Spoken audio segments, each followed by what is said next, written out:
She was drenched, hair sticking to her cheeks, small hands trembling around a folded piece of paper. "Mommy drove away and told me to find you," she said. Rainwater dripped from her sleeves onto my floor. The paper she held was wrinkled, smeared, and stamped. Temporary guardianship. For a moment, I didn't breathe. My sister, Elena, was not the kind to vanish. She planned everything, down to the minute. A text before leaving, a call when she arrived. Silence wasn't in her nature. But the silence that followed her daughter's words, it didn't feel accidental, it felt engineered. I wrapped a blanket around my niece, made her cocoa, pretended my hands weren't shaking. She fell asleep on the couch. I dialed Elena. Voicemail. Again. Again. 2 hours later, the police called back. "Mr. Hale," the officer said, voice thin through static. "We found your sister's car near Black Ridge Bridge. Engine running. Door open. She's not inside." My eyes drifted to the guardianship form again. Signed, dated, notarized, 2 days ago. Elena had always trusted me. Or maybe that was just what I wanted to believe. Her husband, Ryan, called the next morning. His tone was composed, almost too much so. "She's done this before," he said. "She gets emotional. She'll be back." I said nothing. The sound of his calm scraped something raw in me. Later that night, while my niece slept, I went through the guardianship papers again. There was a second page, one that hadn't been stapled, a handwritten note. "If anything happens to me, keep her safe. Don't trust Ryan." The words didn't feel panicked. They felt final, prepared. I remembered their last argument, the way Ryan's jaw clenched when she mentioned her new job, the way he left the room before she finished speaking. I told myself not to jump to conclusions, but deep down, something already knew. The police found nothing at the bridge. No blood, no signs of a struggle, just her phone on the passenger seat. I asked for her call logs. They said it wasn't my place, so I went around them. Her cloud account, still synced to her laptop at my house. One number repeated, an unlisted one. Over 100 calls in the last month, none to Ryan. The messages were gone, but fragments remained in her drafts.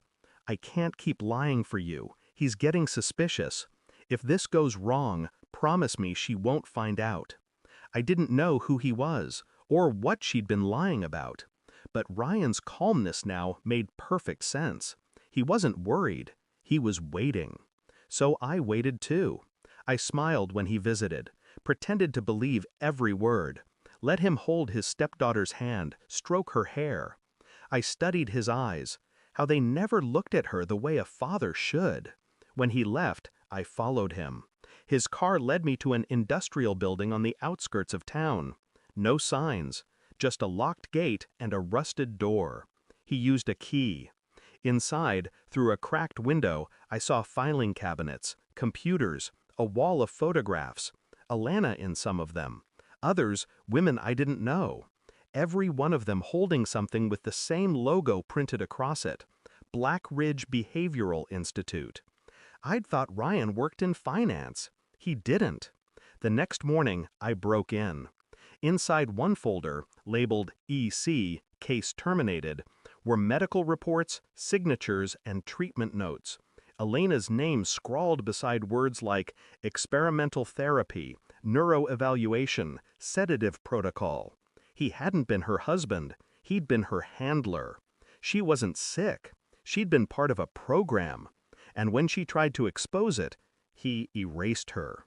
When Ryan showed up at my door that evening, I was ready. I handed him the folder. He froze.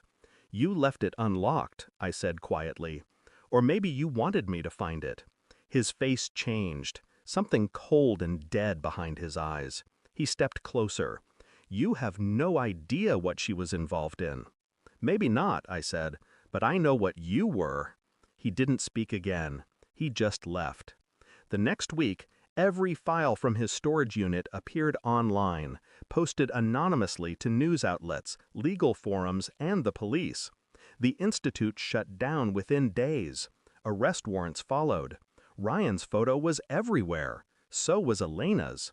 A missing headline beneath her name. They never found her body, but they found traces. Her blood in the trunk of his car, her fingerprints on a storage locker. I didn't attend the hearings. I didn't need to. When his sentencing aired, I muted the sound and watched his face as they read the charges. He didn't cry. He just looked straight ahead, like a man who thought he'd never be caught. My niece sleeps peacefully now. She doesn't ask for her mother anymore. She just paints. Rainbows, houses, bridges. Sometimes she draws her mother standing beside me, smiling. I let her believe that. At night, when the house is quiet, I sit by the window and read Elena's note again. Don't trust Ryan. I didn't. And because of that, she was finally heard. I burned the guardianship papers last week. The signature turned to ash, floating toward the ceiling. Family ties can be forged in blood, or cut by it. And some promises are meant to outlive the people who made them. Thanks for watching. Don't forget to like, share, and comment. Subscribe now to Cheating Stories Insight World for more amazing stories.